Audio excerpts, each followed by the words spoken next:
be a good listener. It's something I think about a lot because in the work I do, I really pay attention to how people listen. And I really notice that people are struggling with this right now. Our society is moving really quickly, from social media to the constant need to be checking our phones or texting. We lead really busy lives, and we're constantly trying to pay attention to everything all at once. I think that's impacted our ability to really listen and to focus when people are trying to share things with us. But the reason that has a huge impact is that when somebody's feeling vulnerable or down or really is trying to share, if we're not giving them our full attention, it can make them lose confidence or maybe not even trust coming to you as a person or a good listener. When we listen, we feel validated, we feel safe. And as a good listener, we're not meaning to interrupt that process. It just kind of happens because, again, we're so distracted, we're so busy. Sometimes it's just a feeling or a vibe that people can get off of you. They just kind of notice that even if you are listening, you're putting off all the cues, maybe you're just not really paying attention. And so we really just want to kind of dive in. How do we focus on being a good listener? How do we really think about that? And sometimes it's just those intangibles. It goes both ways. It's how to be a good listener, but how to tell if someone in front of you is being a good listener. Also, to be able to make requests. I'm not looking for advice right now. I just need you to listen. It's a skill set that helps you be a good listener for someone else, but it helps you know if you're being listened to in a way that works for you. We talked previously about knowing who to go to for support. And if you're in front of someone and you're trying to open up and they're not being a good listener, that's fine. You don't have to keep going with them. You can find someone else. You don't have to try to force someone to be a good listener. There's a lot of people out there, and you get to choose who you want to go to for support. Exactly. I grew up in a home where, quite honestly, I had one parent who was a really good listener most of the time and one parent who really was not a good listener. And I realized as a teenager, even maybe earlier than that I could go to one parent and almost be completely disregarded. Everything would get listened to from a certain lens. Now, there was a lot of practicing of listening, but was there actually listening going on? I don't think so. And then I had another parent who would mostly just listen. I always found that very comfortable because I could say almost anything. And not that I wouldn't get a reaction, but I would get a sense I was being understood by the purpose and the way that that person was listening to me. As I got older and I started being a friend to people and they started going through things, I realized, sometimes I was a really good listener and sometimes I was just thinking about myself or what I should tell that person to do. I got into my first romantic relationship when I was about 19. And the person said to me, Jules, you were a terrible listener. And it really hurt my feelings because I always thought of myself as this nice person. I know I'm a helpful person. I'm a good person. But it actually was kind of a wake-up call that I needed to really start paying attention to how I was listening to people and what my intentions were and like where I was at when I was listening to people. Now, again, I was 19, maybe 20, and I don't think I could really articulate beyond, oh, I'm stressed out. I started realizing I wanted to slow down and I wanted to be a better listener and I wanted to be a better friend to people because that's always been part of who I am. So I started really thinking about like meditation practices or ways of slowing my mind down because the way I thought about it when I was younger was that I was just thinking about too much. I was doing too much. I was in college. I was a D1 athlete. I was trying to do a lot and be really successful and maybe in a little bit over my head. But I also felt like I wanted to be a good friend to people because sometimes I felt lonely, right? And I thought, well, I'm not the coolest or the best looking or the strongest or maybe even the fastest, but I can be a good listener. I can be caring to people. Something I thought about a lot was just trying to be focused on people. How do I slow my mind down? Some of that really worked for me, and some of it took a really long time for me to figure out. You could be at any age range, just want to be a better listener. But I think the point being is just having that intention. And if you're starting to receive feedback or signals from people like, are you really paying attention? It's good to pay attention to those signals. Just start where you are and moving in that direction of trying to work on yourself to be that better listener for that other person in your life. Put on your oxygen mask first and then help others. So if you are struggling and you need someone to listen to you, don't worry too much about working on your listening skills. This is a next level thing that we're talking about here. I just don't want people to feel like, oh, I've got to do this in order to get help. It's something that I think will help you, but if you are struggling and you just need to talk through it with someone else, don't worry so much about your listening skills at the moment. It will come. For me, and maybe this will resonate with others, it's when I got to a place where I felt like I was in a good place. It's not that I don't struggle, I still struggle, but I'm in a place where I know when I'm solid and I can give back to others and I want to give back to others. I want to be that person to give support to people who need it like I needed it back in the day. There were people there for me. Listening is an important skill to work on, but it is second level. Your first level skill is just learning to open up, talk about your emotions, work through your trauma. And then once you get to a good place there, then start thinking about how to be a helper. Really, that's what we're talking about. This is a helper skill. Like you're saying, it's a second level skill. Don't take this as the necessary step you need to develop before you go to talk to somebody. Everybody deserves to talk to somebody and share about their lives. Something I found, when I am being that supportive friend and I'm able to do that and I'm in that place where I have the capacity to listen, because also listening is a choice.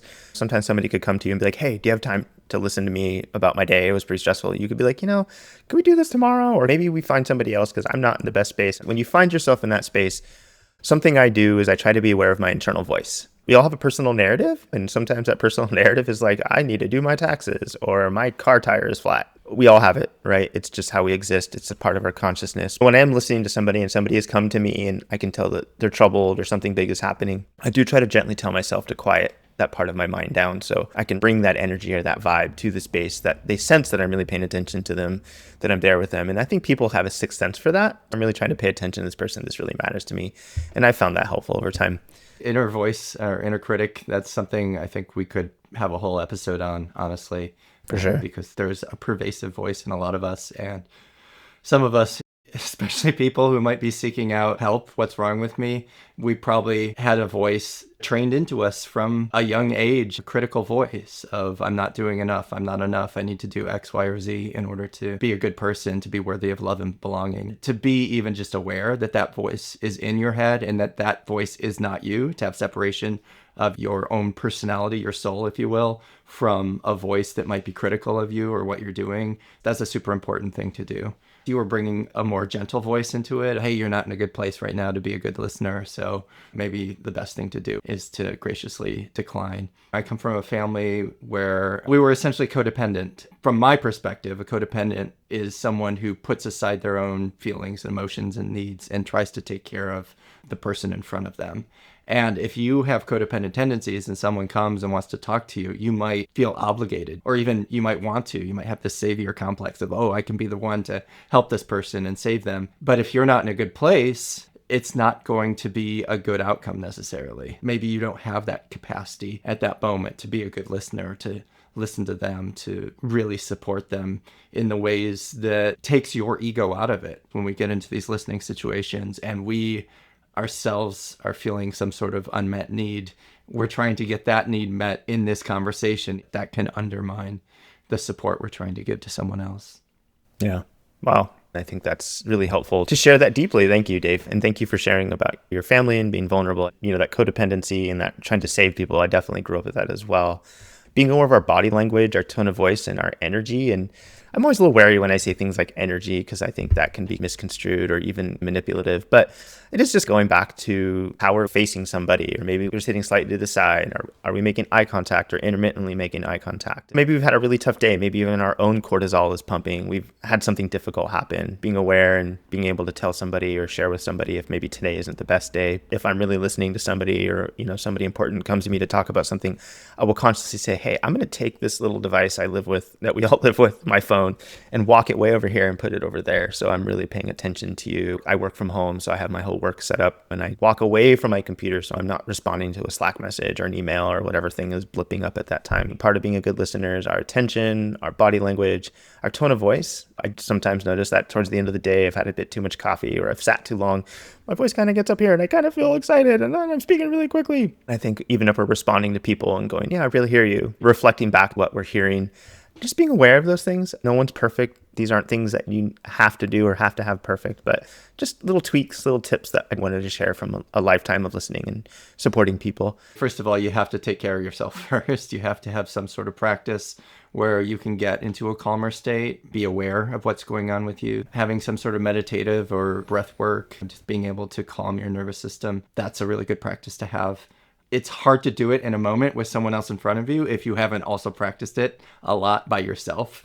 These things are things you kind of need to prep for. You can't just necessarily go into a conversation with someone else and try to be supportive and helpful with them, but also using that time to try to be aware of yourself. Being able to do that for yourself and recognize when you're elevated and being able to calm yourself down, you can recognize better in other people when they are maybe like agitated. You can start to sense into these cues. If someone is sort of like fidgety in their chair, I notice when people bounce their knee up and down, there's a lot of nervous energy going on there and there's just nowhere for it to go. They don't even necessarily know, they're just doing it, but you can start to bring awareness to that even for them. Hey, I noticed you're bouncing your leg. What's going on there? Is there something going on? And maybe they start to develop that practice too.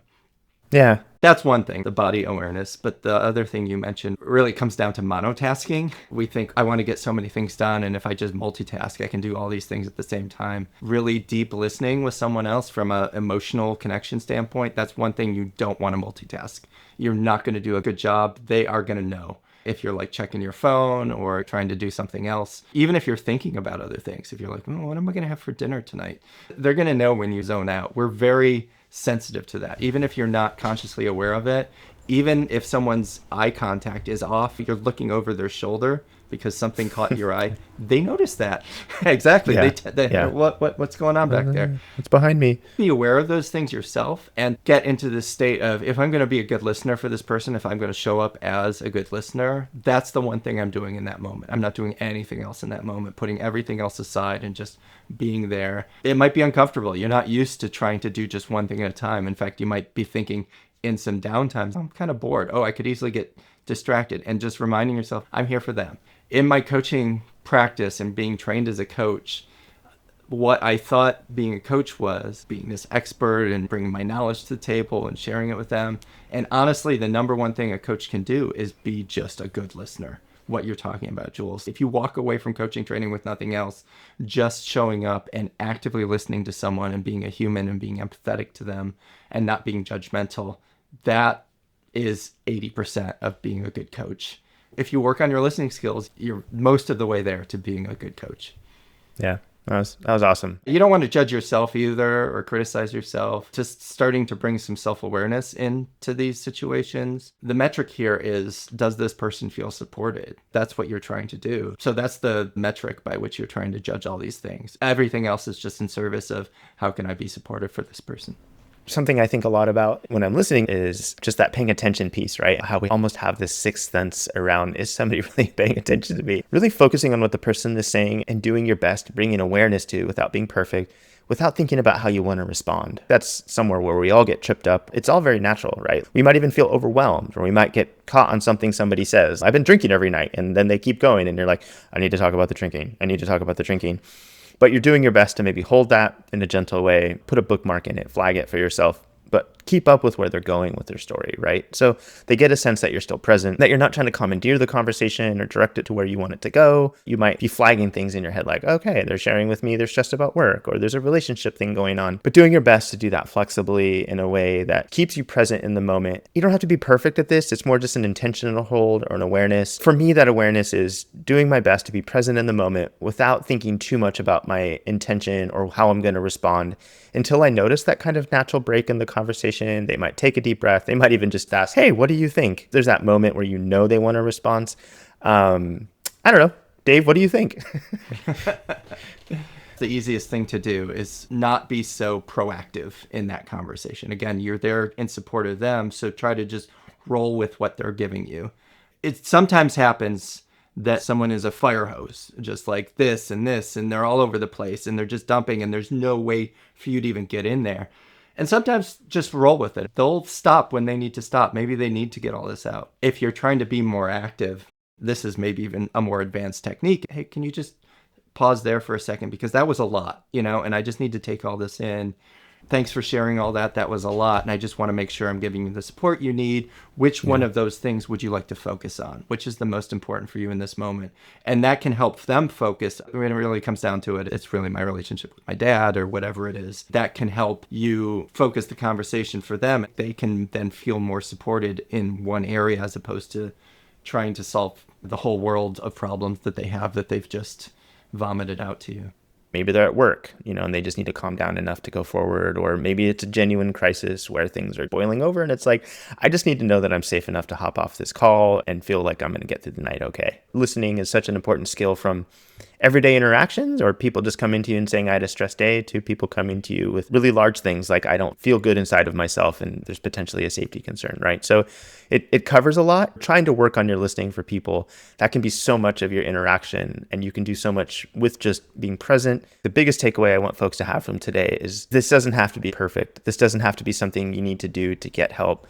but it can just be an intention and awareness that you're working on over time. And it's moment by moment. Some days we'll be excellent listeners, and some days it's like there's just squirrels running around in my head, and then I'm doing my absolute best to pay attention to what people are telling me, even if it is a little bit hard. I want to have a little compassion for younger Jules. Granted, you probably had some unawareness of what good listening was, but also the other person is a factor. Different people want to be listened to differently or interacted with differently. It just was a mismatch of how you were listening and how this person wanted to be listened to. It's always a good idea to ask them what they want out of the conversation up front, and even giving them multiple choices. You've started talking about this stuff, and I just want to make sure I'm giving you the support you need.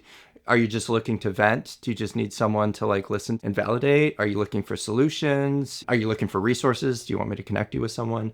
So that they know ahead of time, and maybe they haven't thought about it, but maybe that's a way for them to reflect on, what do I want in this moment? Then you can both be on the same page of how they want you to show up and how you can try to show up for them in that way. I like that, Dave. I appreciate your compassion for younger Jules. I think that probably it was true. It was a bit of a mismatch, and we were 19, just kind of blundering through life. I didn't always have that awareness of maybe this is a mismatch. I was trying to make it work, maybe even from that kind of codependency, like, oh, this will work no matter what place. Remember to take care of ourselves and to honor ourselves. Just because you can listen and help doesn't mean you always need to, and doesn't mean you always should. It should be a two-way street. I think with us, we have that. Some days you're telling me, hey, lots going on. And I've come to you at times like, hey, Dave, lots going on. And I've always felt like it was this two-way street, which I always really appreciate. I wanted to share a little quote. And that quote is from one of my favorite books, To Kill a Mockingbird.